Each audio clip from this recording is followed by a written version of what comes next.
right, all right. Welcome to the Lady Shock Squad by Paladin Strategies.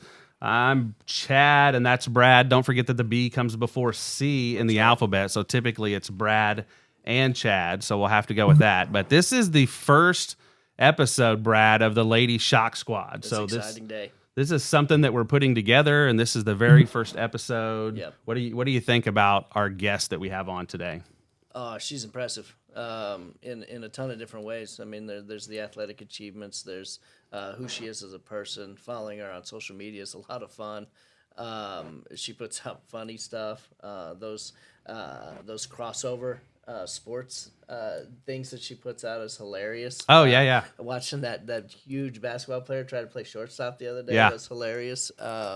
Different things like that. And then her art, which we'll get into, is amazing. So. Yeah, and it makes you, when you see those crossover videos, it makes you, I think it helps each athlete, because every athlete thinks that I could do that. their sport is toughest. Right. And so I think it helps athletes kind of see, exactly what some of those other ones are. So awesome. Well, we're excited to get our first episode going of this. We're excited to bring this out, not just to our members, but also basically, I think globally. I'd say globally would be the right word, to the entire world. So without further ado, we're going to bring our first guest ever on the Lady Shock Squad podcast here, and that's going to be Syd McKinney. So Sydney, how are you today? I'm doing good. Thanks for having me on. Awesome. So what did you do this morning? Let's just start with that. What was your first thing this morning that you did when you got up? And we're hoping, we have an idea of what we're hoping you say, but we kind of want to know what the first thing you thought of this morning when you got up. The first thing I thought of when I got up this morning was that I have to go to the field and untarp. See, I told you. Brad thought she's going to get up in the morning and the first thing she's going to think of is, awesome, I get to go do this podcast with Brad and Chad. Yeah. I am glad I get to do this podcast, but I did have to get that knocked out. So that was a little rush. You got to do your work. We get it. Awesome. So we're excited to have you on. Thanks for being here today with us. And we're glad to talk about all things Syd. So I think we're gonna do that today. So, and I think we start just by saying, all right, a lot of people don't know. So we live in small towns here. Both of our towns are roughly 800, give or take a few people. But you're in Norburn, Missouri, right? And town of 704, I think is what you told us before. So tell us a little bit about growing up in the small town life and how you got to Wichita State. Yeah, growing up in Norburn, we were in Norburn's a little town in between cornfields and soybean fields, known as the soybean capital of the world. So, my parents aren't farmers, but grew up around a lot of farming and a lot of really close ties to the community. Growing up, it's one of those towns that everybody's very, very invested in everyone's lives. So that was a really cool thing, just to still now see everybody still follow me. And I initially went to Mizzou. I committed on a full ride to Mizzou when I was 14, turning 15, I believe. Wow. So super early before the rule got switched, but went to Mizzou. Wasn't for me. The coaching staff that recruited me had left right before I went, so gave it a shot for a semester. Didn't enjoy it. Went on a visit to Wichita State, and as soon as I got on campus, it was my first visit I was supposed to do 3 or 4. First visit, canceled all my other visits, signed that day. Just really loved the atmosphere here, loved the family environment, loved that it's far away from home, that I can have my own place, but close enough to where if I need to go see my family, I can do that. Awesome. Yeah, absolutely. So speaking of Wichita State, and I wanted to throw this in. So I saw yesterday a couple of things on Twitter and you talking about, this was my first visit there, and I had other places I was going to go, but I just fell in love with it. So that's what I wanted to do. Mm-hmm. So I saw on Twitter yesterday a couple of things. Number one, Zoe, had posted something about how it's great to be at a school with one of the top offenses.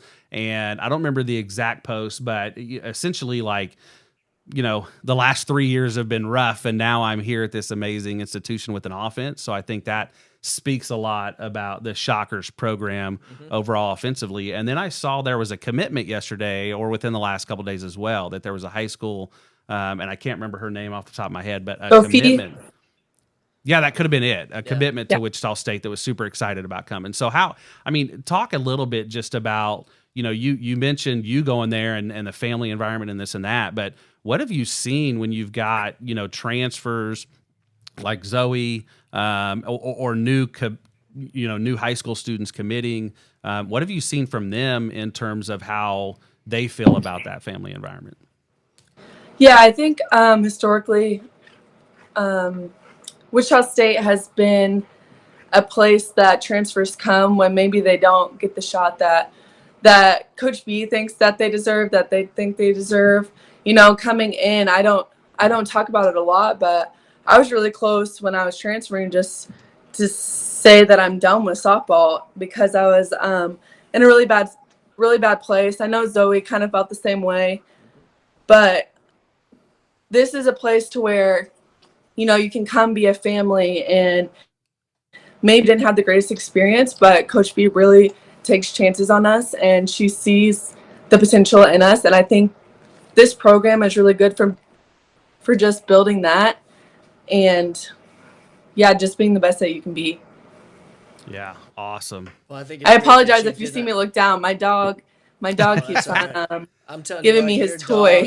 That's all right. We're real people. Your dog is gorgeous. Yeah. I've seen her Thank so you. many different times that you got her on your social media and stuff. What kind of dog is that, by the way? My dog Judd is a Husky Chow Chow mix. Yeah. My favorite was last night, or when you posted about. My favorite was when you posted about. I don't even remember what it said, but the dog's licking her on Snapchat. Right. Like the dog's just licking all over her face, and Right. Yes. She's like, "Oh, when I got a dog, this was what my life was going to be, or something." So yeah, he's watching right now. He's running in circles and pushing his outside button, but the outside door is open, so he's just messing with me right now. Awesome. Well, tell us. So obviously, we want to, hit some of that athletic stuff real quick, and then we really want to get into who Syd is and a little bit about you. And so, just how does it when you left Norburn and went to Mizzou for that year, and then you came to Wichita State? At what point did you tell yourself, "Hey, look, I'm going to be a multi-time All-American. I'm going to lead the NCAA Division I in batting average. I'm going to be one of only 2 players last year to bat over 500. And oh, by the way, while I'm doing all of this, I'm going to go ahead and set the career records or single season records at Wichita State for batting average and hits." And when did you know the whole time? I mean, obviously all athletes have confidence, right? But did you know the whole time that you had this level of capability to be like the leader in D1, or was there a switch at some point as you were going into college or after you transferred from Mizzou to Wichita State where things just switched and you're like, "Man, I can really do this"? Yeah, that didn't come actually for a while. I think when I got here, like I said, didn't have the most confidence in myself, didn't have the most confidence playing. But I think when you get to college, there's a lot of people that they either figure it out and take it to that next level, or you just kind of, I don't want to say dwindle away, but like you don't rise above. And I think for a while I was pretty content with just being that. I played when I got here. I started, but I didn't take it to that next level until probably my first go at maybe second go at sophomore year around COVID when I finally, like, something in my head went off that, I'm here, I'm putting in the work. What's stopping me from being everything that I've always said I wanted to be? And I think it was just kind of a moment where I had to get my life together. I wasn't doing the right things off the field. I wasn't putting in the extra work. I wasn't taking care of my body. I wasn't eating healthy. And And those are factors that you don't really think about because, you know, I was going to practice, doing the work in practice, getting by, playing. But it wasn't until I did all the other things off the field that I really took it to the next level. Yeah, I think so often, and Brad, you would know this, you know, having coached a multitude of college sports that you know that's really the difference I think between athletes and their success in college is, you know, in high school it's very easy to be an extremely talented athlete. Oh yeah, you can get by on talent. And then you get to college and realize, hey, there's a lot of other people that compete just the same. And so I think that's the difference. What are you doing off the field, and the nutrition piece? I mean, I'm not one to talk about nutrition with my eating habits, but the nutrition piece, I think so much people overlook how much that can add to it. So that's good to hear. And I think that's, you know, honestly, that's great advice for the young athletes that are in high school today and looking to go on to college and looking to excel. Is you can't just rely on your talent alone. Once you get there, you gotta put in the work. And it made my Absolutely. coach. It made my coach heart sing when you said. At some point, I realized I wasn't doing the things that I needed to do. And as a coach, we can put all the tools in front of people. We can say, hey, here's the drills we're going to do. Here's the da-da-da-da we're going to do. Here's the schedule we're going to give you. Here's, you know, but until the motivation comes from inside, people can't reach their potential. You know, if it's the coach that always has to be the cheerleader, if it's the coach that always has to push, which that's their job, don't get me wrong, but if that's the only thing that motivates people, at some point you're going to hit a wall, and that's it. And for you to recognize, hey, it's me. If I'm going to be the best Sydney McKinney there is, then Sydney McKinney needs to do the things in her life that makes her the best Sydney McKinney there is. Yeah. You know, if that makes Absolutely. sense. So kudos to you, man. I just, as a coach, I wish I had 100 of you. Thank you. so I'm curious. So last year you're the NCAA batting average leader. What do your parents say about that? Like, what do your parents and siblings, and you know, what does the family think about that She piece still of it? doesn't make her bed. You know, that's what I'm or something like that. My family's super supportive. It's funny. I have a little brother with autism. His name's Ryder. And he could care less. In the nicest, funniest way. He does not care about anything I do. He only comes to our games because he has a crush on Cameron Compton and Zoe Jones. He hasn't been all fall because he has band competitions, and those are way more important than what I do. Yeah. So it's kind of funny. You know, it's a humbling moment when your brother doesn't even care what you do, but you know, the rest of my family is awesome. I mean, they have watch parties all the time of all my games. They stay up all night. Like when I was playing in Japan, they would stay up and watch Game Changer, even though that it wasn't being live streamed and recorded. Right. My sisters, they love to tell people about all my accomplishments, stuff like that. It's really cool, but it's funny because there's kind of this ongoing thing around homecoming. I was the only, out of two of my older cousins, my sister and my little sister, I was the only cousin to not win homecoming queen. And so they always joke with me about that. They're like, you might have this, you might be on Team USA, but guess what? Right. You still lost homecoming queen. Right. So it's fun. They really uplift me, and they love to support, so it's really cool. Nothing keeps you humble like your family. Yes, absolutely. And I know Brad goes through this, and I go through it as well, right? So I have an older daughter that's you know, she has a 6-month-old, and she's engaged in this and that, but she's 26 actually now. But right.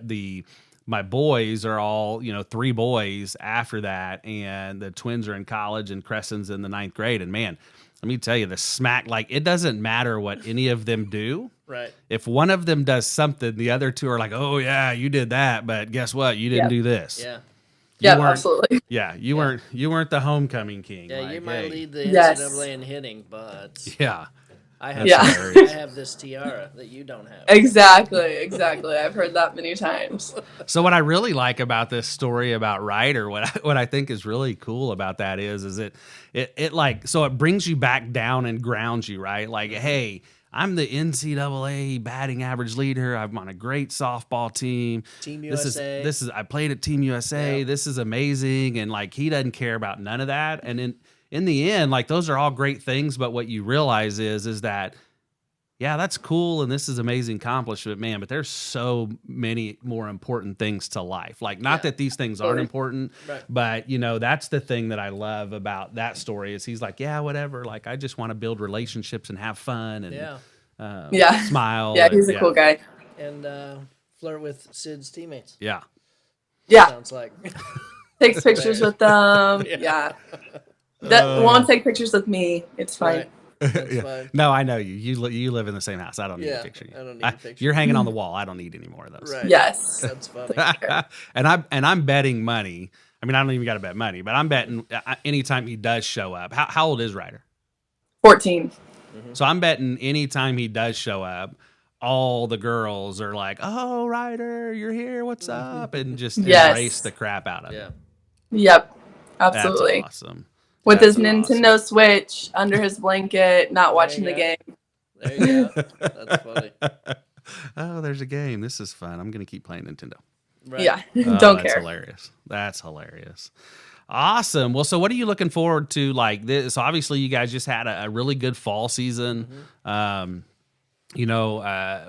Wichita State has been, for years was not any significance, I think, in softball. And then over the last number of years, it's kind of trended the right direction a lot. And I think now is probably the last couple of years and looking forward to this year is probably the most success that they've had in softball. So what do you think has been the biggest accomplishment, not just for you, but the team as a whole over the last couple of years in your time there? And then what are you guys looking to do this year on the field? Yeah, I think definitely over the past few years, especially since I've been here, the program has grown immensely. And I think it's really cool to know that, you know, we are expected to make an NCAA regional every year, which wasn't a thing before. It was just kind of we're super excited to make that if we get there. But I think just pushing forward, you know, the teams that we've had the past few years have really put us on the map. There's people that their dream school is going to Wichita State now, which was not really a thing before. You know, we're getting new facilities. We're working really hard to get the things that we deserve. But it's really just cool to know that we're finally trying to take that step from maybe, okay, we got the NCAA regional. Well, now we got to win it and make a super and make a World Series. And I think that's what's really cool to watch about this, even if it's not in my time, just knowing that the program is growing from the things that the teams that I was a part of did. Yeah. Do you feel like I have to interject. Oh yeah, go ahead. I mean, it's just that this coach in me just like I don't even coach you, and I have so much pride because you have to develop a culture, and a lot of times the success that comes down the line is because people built a culture 3 recruiting classes before that. You know, and built that foundation. I mean, it's the old adage. You know, you can't build a house on a crumbled foundation. Yeah. You know, and so you build off the backs of giants. You know, is how I like to look at it. You know that a lot of times people say, "Oh man, we finally accomplished this," and they get all the accolades. But it's so many times it's the people that started the whole process that are really great. And so, you know, I love that aspect of it. And I hope you win the College World Series this year. Don't get me wrong. Yeah, me too. You know, right. That would be amazing. Yeah. But still having the mindset of, hey, my job is keep laying these foundation pieces. Boom, boom, boom. That's what, you know, and oh man. Yeah. So off of that. Now I wanted 200 of her. Yeah. Right. So speaking off of that, more and more. How have you, what's been so I imagine, and I could be way off base here, but I imagine, you know, here a couple of years ago, you guys made NCAA regionals, and the drawings come out. Boom, you're going to play Oklahoma, right? Now, Oklahoma's on your schedule this year. Yeah, you're going to have them at home, I believe. So tell me what's the difference in the team? Like I imagine 2 years ago, like you're like, awesome, we made the NCAA regional, Oklahoma. This is, but do you feel like there's a mental shift and there's been a mental change even within that short 1 to 2 year time frame where you guys actually, and maybe you felt like you could compete with Oklahoma back then? I don't know. Like, did you, or do you feel like there's a mental chain that's improved over the last couple of years with that too? I think there was a slight moment when during the selection show, I wasn't even watching. I was still eating cake or something because I was like, you know what? We're top 25. Yeah, we deserve going to be. We're not in the first round. None of us were watching. Coach B wasn't watching, and it's kind of when we heard it, it was just kind of it was kind of a stab through the heart. Right. We worked our butt off to get in a worse position than we did in years previous with not the same season. So I think there was definitely that night. I think we all kind of took it to heart and just didn't think it was fair, but it didn't take us long before. I mean, the next day we were prepping for them, and we full-heartedly believed that we could go out there and win. They have everything to lose. They're the number one seed. Exactly. They're supposed to beat us, and I think we showed that going out in the first game, almost beating them.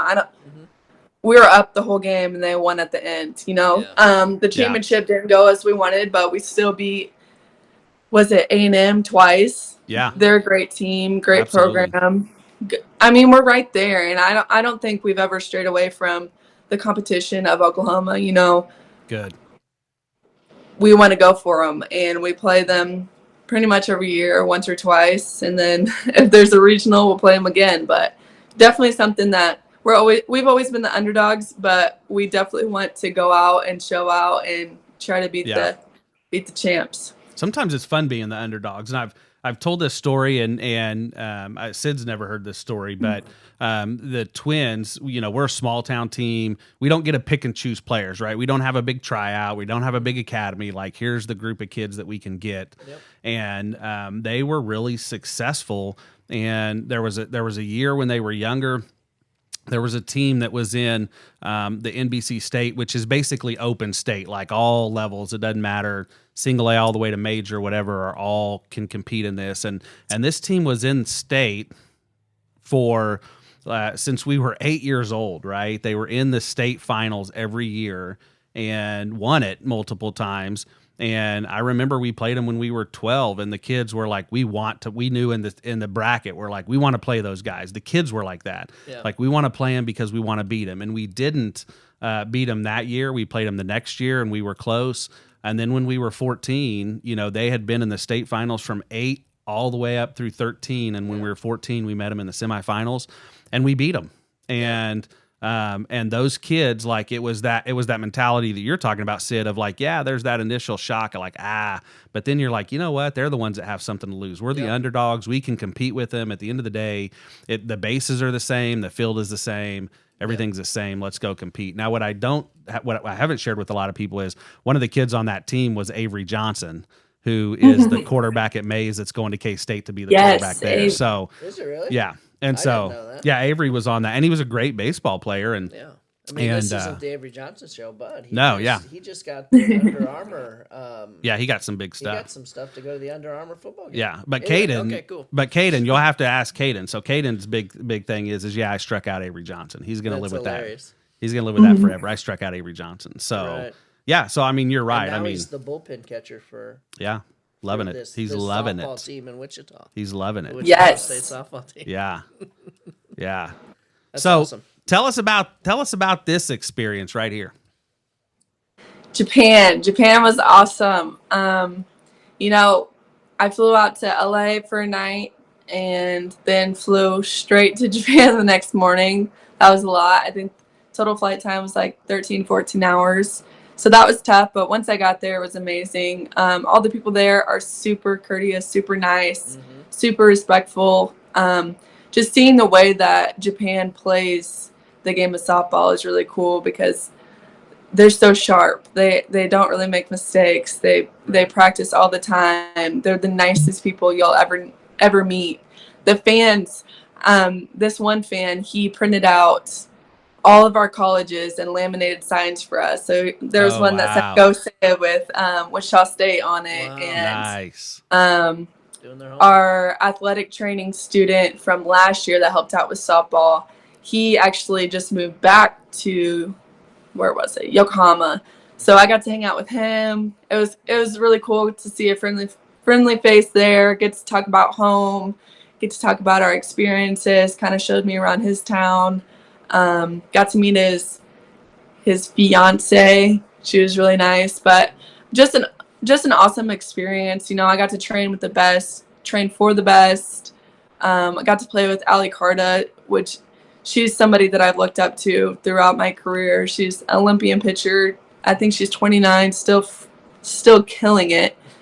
She actually stayed in Japan and is still playing in the league over there. So wow. just an awesome experience to get to see a different culture, get to see how the game's played in a different country, and just really, really love the experience and love the game. How does it feel? You mentioned having somebody that you looked up to. How does it feel today knowing all the young players that are looking up to you? Mm-hmm. Oh, it's super cool. I will never. One of my favorite things is just when little girls come up to us after the game, want autographs, or tell me that they're the reason that they started playing. Jess Garcia, she has a little nephew, and I'm his favorite player over Jess, which is really funny. But stuff like that really goes a long way with me because I've been there and I've seen it, I've experienced it, and just to know that really brings them joy just to watch me play and makes them want to go work hard and achieve their dreams is really cool. Yep. Who was the first person you told when you got the call about Japan, about Team USA? Oh, God. I was in Canada.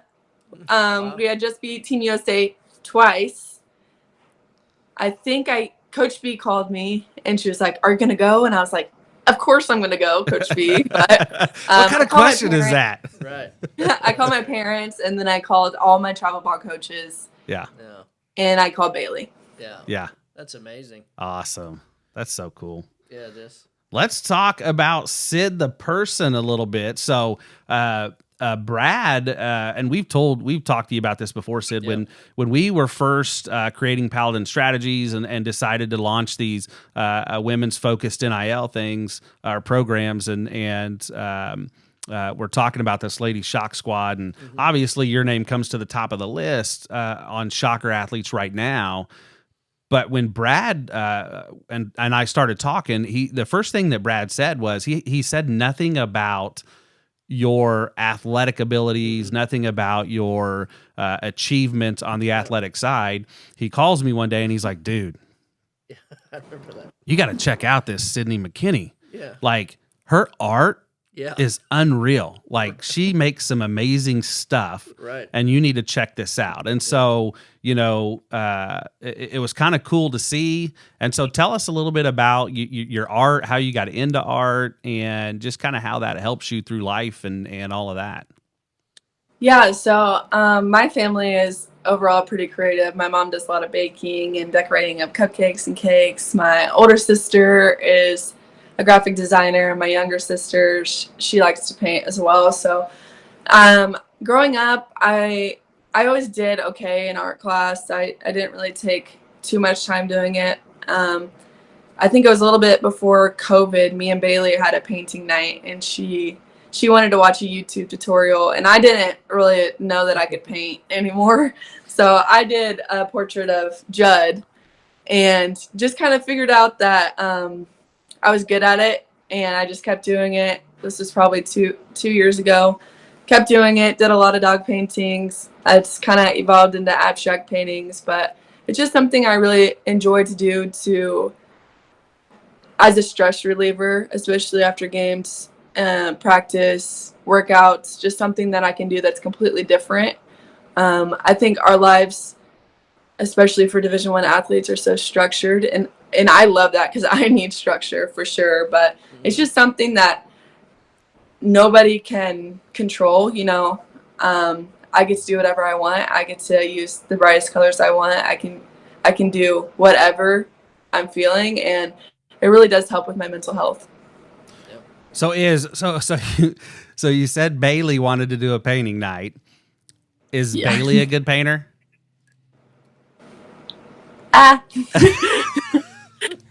So how did that go when she's like, "Hey, let's do a painting night," and then all of a sudden, boom, here's this amazing Sydney painting talent that shows up. Right. Like, do you rub that in at all? Like, this was your idea, Bailey. There's kind of an ongoing thing with me and my teammates and Bailey, and just I can pick up a lot of things pretty quickly. I found that I can do that. So she was like, "Of course, this is just another thing that you're good at." So, who's the best cook? Who's the best cook? Oh, me. I'm a cook. Oh my God. Do you let her have anything? Yeah. I mean, she killed it in softball. She kills it in weights. She kills it as a coach. So I think I get more of the creative side. She gets more of the kind coaching. Of the technical. Yeah. She's a very technical person. Yeah. That's cool. Funny. So one of my Brad, I don't know if you well, I'm sure you've seen this one. I thought this was a really cool one as well that I stole off of Syd's social media here. But here's you playing. So is this staged or is this in an actual game? Yeah, no, that's an actual game against Oklahoma State. Awesome. So there's that, and then there's is that a Mizuno this. Glove? That's what I played with. Yeah, it is Mizuno. Nice. That's what I played with. Love it. So what did you do with this picture after you? Do you still have this? No, actually, it was a commission for a fan. Oh, no joke. Oh, no way. That's awesome. Yeah. So someone saw that picture and said, "Hey, can you paint this for me? I'll pay you." Yep. That's amazing.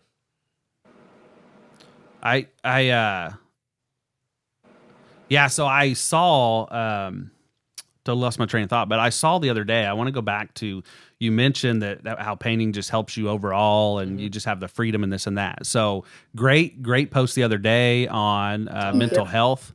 And so I think that's a big avenue and a piece that Brad and I have talked about and that we're trying to work into these women's NIL focused programs that we're putting together, some mental health resources and stuff. But what would you say is the number one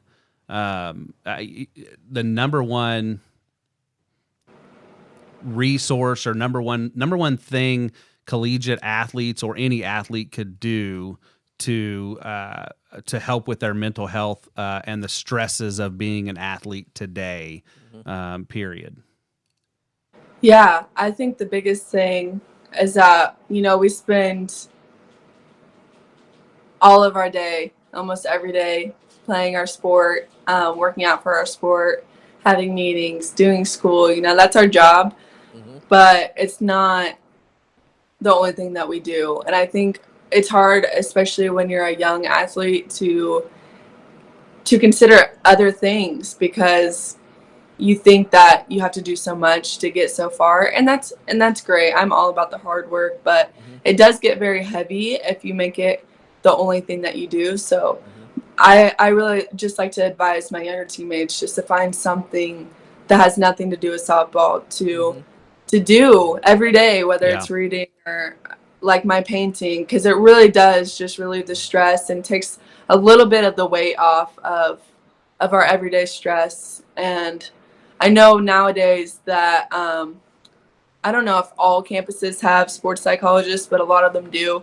I really recommend going to a sports psychologist because it's helped me immensely, and it's really cool to talk to somebody that knows exactly what you're going through and isn't going to judge you for any reason, and you can really just open up without judgment. I really love my sports psychologist. She just got an amazing job in Nebraska, so we're waiting for a new full-time, but yeah, she's awesome and she helped us a lot. Yeah. Awesome. My background is psychology. That's what I did in college and whatnot. And I have said for years that we have to destigmatize mental health. We all have mental health needs. Like I have days where I'm like, man, I am messed up today for whatever reason. I haven't let go of something. Yeah. Something's bothering me. Yep. And the best way to let that go is to talk to someone and to say, hey man, and I call it verbally vomiting, where you just bleh. You hold that now because I'm tired of holding it. Right, exactly. And so to hear you say, hey man, I go and talk to the sports psychologist, man, everyone should go talk to someone, and especially a professional. And man, I'm gonna get on a soapbox here. Paladin Strategies, we're all about causes. Yeah, I mean, I think that's one of my big causes, and that's something that I did talk to Chad about from the beginning. Is we got to do something on the mental health side. Even at the level I coached at, which was just an AIA level, was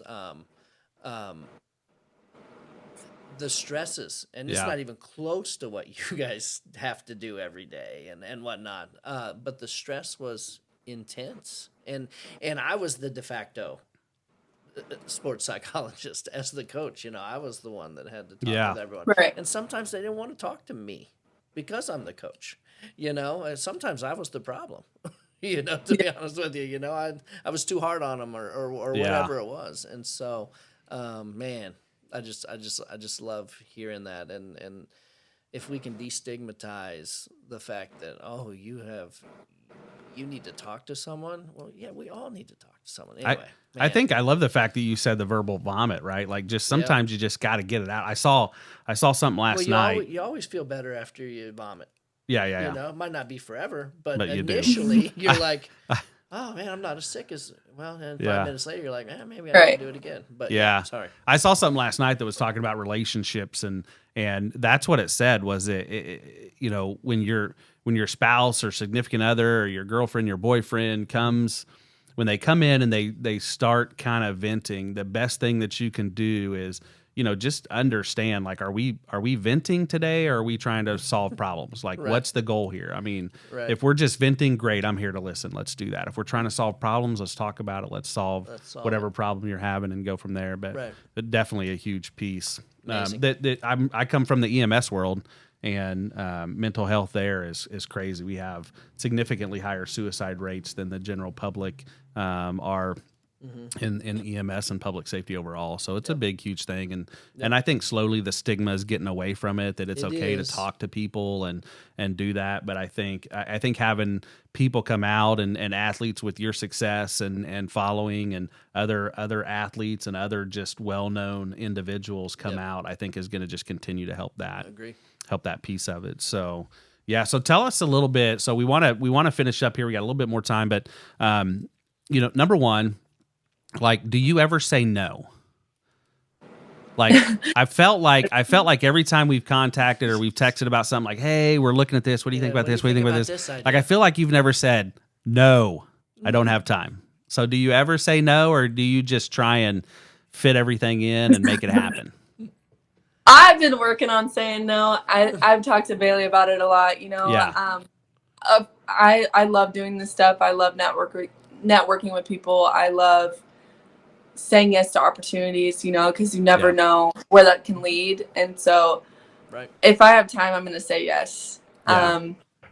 It's not a big deal for me, especially with my classes online. It might be a little tougher in the spring, but I just feel like with the opportunities that are brought to me, with me still being a college athlete, that I really need to take advantage of them. And I just enjoy this stuff. So I could see Bailey though, like, hey, you need to say no every once in a while, so we can have an extra night out or something like that. So Bailey, we're pulling for the no every now and then. So yeah.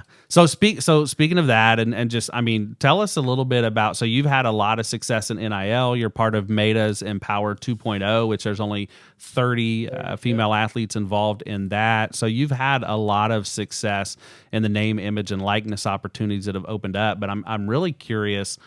Selfishly, I'm really curious. So, what was your first inkling when you heard about our approach and focus on doing the women's focused NIL stuff? No, I thought initially when I talked to you guys, I thought it was really awesome because I know a lot of NIL is focused on men, just like sports are. I mean, I knew it would come. It's just how it is, unfortunately. Women's sports aren't to the caliber that it needs to be, and it's not what we're doing. It's just who follows us and who gives us that money, who gives us those opportunities. So I know definitely right off the bat with NIL, I saw a lot of men, but with like Paladin Strategies is an example of something that really gives women an upper hand on men and what they're doing. Same thing with Meta. It's all women. It's really cool to just get those opportunities and kind of level the playing field. But I think especially women, we're kind of using it to do good. And I'm not saying men aren't, but I think our focus is definitely charities and connecting and job opportunities after. So it's cool to do stuff like this because that's what I'm about. I'm not here to try to make millions of dollars as a student athlete. I'm here to maybe speak to somebody that'll give me a job at a law firm 5 years, 6 years from now. And I think that's what it should be about. Bingo. I really felt like what she meant to say was a law firm, after my pro softball career there you go. is over, however long that is. Yeah, however long that takes. Yes. Yeah. So, no, and I think that's, that's a lot of good stuff. And, that's the thing that Brad recognized when we've been developing this and talking about it. He's multiple times has said, man, the women's side of NIL is going to take off because there's a lot more engagement. It's not just, on, and I'm not dogging the men because there's some really great male athletes that are doing some great stuff. But on the men's side, it appears it really is more of a money game, right? Like, I can get a deal for this, and and all I got to do is say this. But on the women's side, it's like, I'll take, I can get a little bit of money, but I really want to promote the things that I'm promoting. It's not just me taking your money and saying something. It's really me taking your money and actually caring about it and trying to make a difference and do some of that. So, well, and that's that, when we chose Paladin as a name for a purpose, because, Paladin, one of the definitions is a champion for a cause. And the way we look at it is we're not the champions. The athletes are the champions. I mean, they're the ones that are kicking butt and doing their stuff and whatnot. And so what are the causes that they care about? And, that's the coach in me, the stats guru guy in me, the analytics person in me sat there and looked at stuff and was like, the impact the women are going to have in the NIL space is going to be significantly more than the men. I mean, that's just and once again, that's not bagging on men. I mean, I think they're going to do great things too, don't get me wrong. But the impact for different causes is going to be unbelievable. And I just sat there and I've told Chad, and he said it too. I've told him multiple times. I'm like, the women are going to close this gap, and I'll be honest with you, they're going to close it in a hurry. Yeah. I'm excited about where this is going to. But awesome. So we could sit here and talk to you all day, Syd. That's it. I mean, Brad and I love talking and rapping about stuff. So we could sit here all day. We know you got stuff to do. So we're gonna go to our final piece of stuff, which is random questions. And so Brad's got some random questions that he's gonna pop out real quick. All right. So here's one that I'll make the first one an easy one. You've probably been asked this before. Who'd play you in a movie? Who played me in a movie? Yeah. I don't know. That's tricky. That was not an easy question. That's not an easy one? Oh, man. That's tricky because you got to think about, like, who can play me and show not just my artistic side, but it's got to be somebody that can show my athletic side, too. Yeah. So you got to have an athletic person. That's true. Jennifer Lawrence. Oh, there you go. Ooh, that's a good one. She's athletic, man. Yeah, and she's dope. Yeah, man, her stuff in dope. That's the word these kids today use. These days. Dope. Yeah, that's dope. There you go. But Hunger Games, holy smokes. Yeah, no, that's great. Awesome. Jennifer Lawrence, good. Yeah. Okay. Here's one. Maybe I should have started with this one. If there was a sandwich named after you, the Syd, the McKinney, the Syd McKinney, the Syd Mac, whatever that sandwich is called, what would be on it? Man, I really like buffalo chicken. Buffalo chicken. Oh, yes. So a buffalo. Yes. I like a good pretzel bun. I think a pretzel bun would be good. So we're gonna any veggies? Yeah, you want? We got like lettuce or tomatoes or anything? Pickles? Pepper jack cheese. We can do lettuce, tomato, no pickles.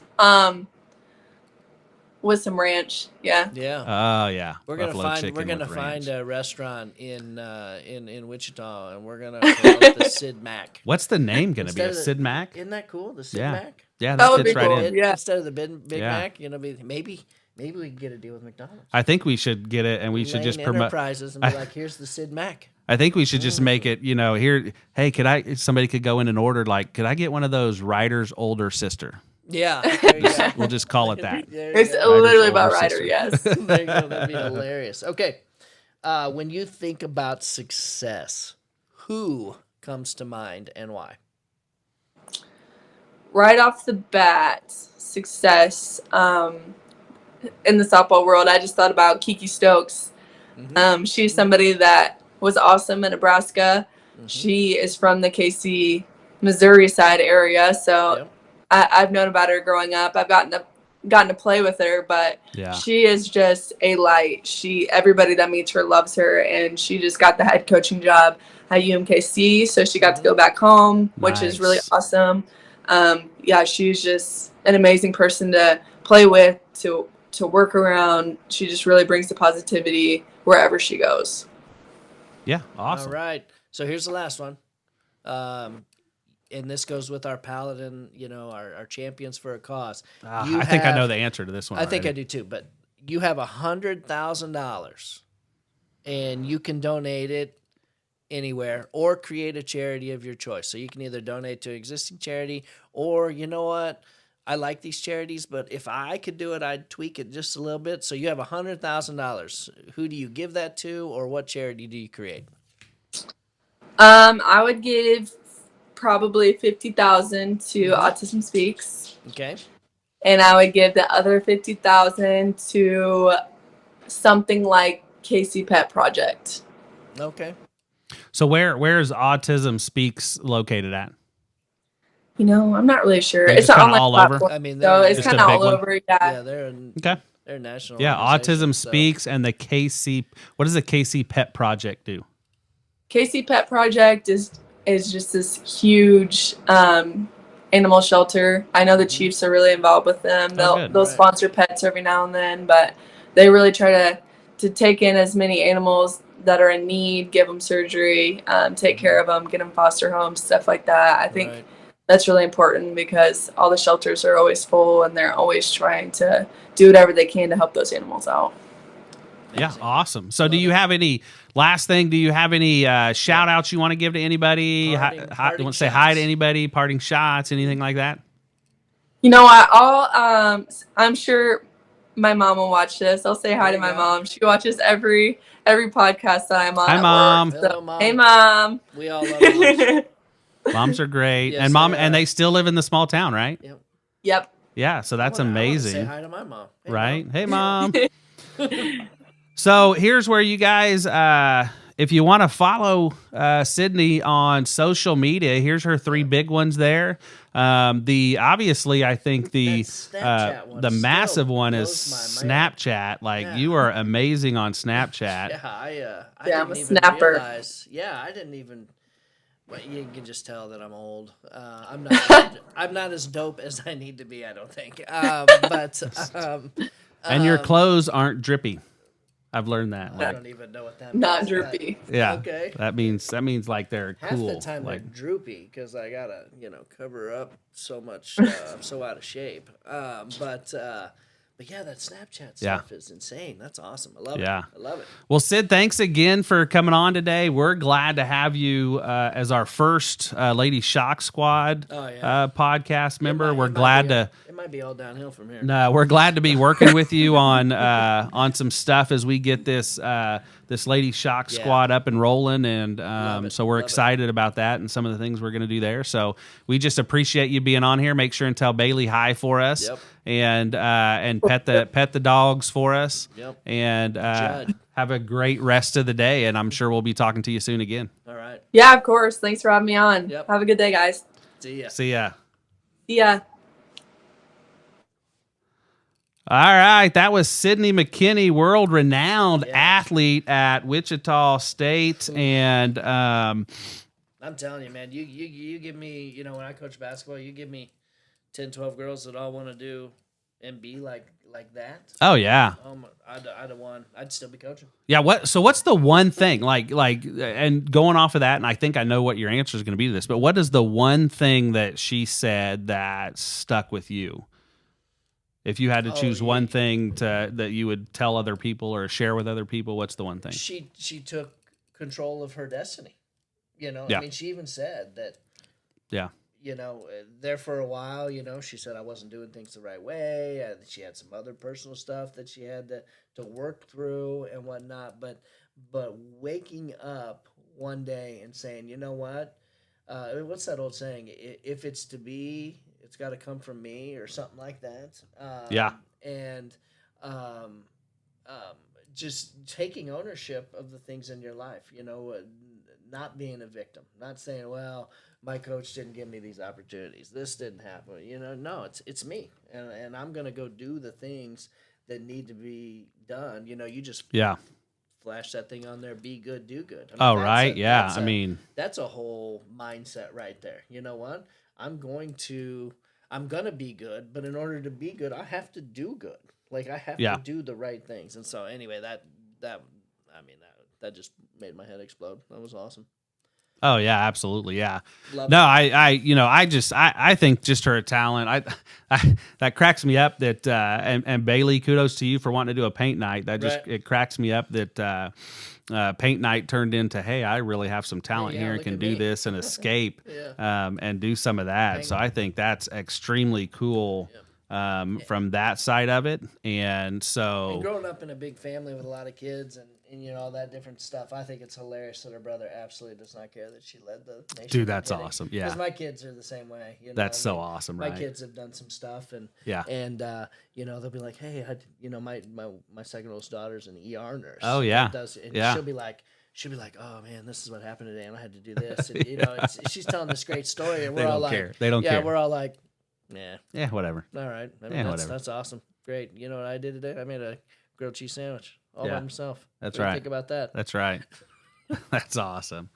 Well, hey, it's been fun. So, Ladies Shock Squad, first episode, looking for a lot more. Plan to bring you guys more of the athletes, the female athletes from Wichita State, and let you get to know them. We've got a couple more. Yeah, a couple more that we're going to be ready to get going here. So get you to know them. So don't forget, you can get your membership today if you don't have one at ladiesshocksquad.com. With your membership, you can get some access to digital content first right on these podcasts. You'll get to see those first, as well as some newsletters and some other things right there. And again, the money goes to support. If you join a membership, that's where we're creating deals with a lot of these athletes on the NIL world side of it. So looking for some cool things to come out with Syd. We've talked about getting some of our artwork on some apparel and other items like that. So keep an eye out for that. But co-branding some Paladin Strategies, Lady Shock Squad apparel. That'll be so amazing. Good stuff. We're glad to have Syd on today. Brad, as always, it's fun anytime we sit on one of these podcasts and do stuff. It's always a great time. So looking forward to it the next time, and we'll get those out as we get athletes on. We'll kick them out to you guys, but great having Syd on. Make sure if you don't have your membership already, you get that, and make sure you go out and support these lady athletes at Wichita State and watch them as they continue the rest of their collegiate careers. And I don't think Syd kind of mentioned it, but we didn't go into it a lot. But for those who don't know, like, her goal is, she may go play pro softball. She's debating on that piece right now, but she wants to be an attorney. She's planning to go be a Title IX attorney, actually. So she's planning on doing something big even after she's done with softball, which she's done big already. So, and man, we get to say we knew her when. Exactly, yeah. That's it for us today. We appreciate you guys joining us. Make sure to support the Lady Shocks Squad right there. That's some art from Syd right there. You could get, depending on what level of membership you could get a shirt with this designed by Syd right there. So go out and do that. We appreciate you guys being with us here today, and we'll talk to you next time. This is Brad and Chad signing off from the Lady Shock Squad.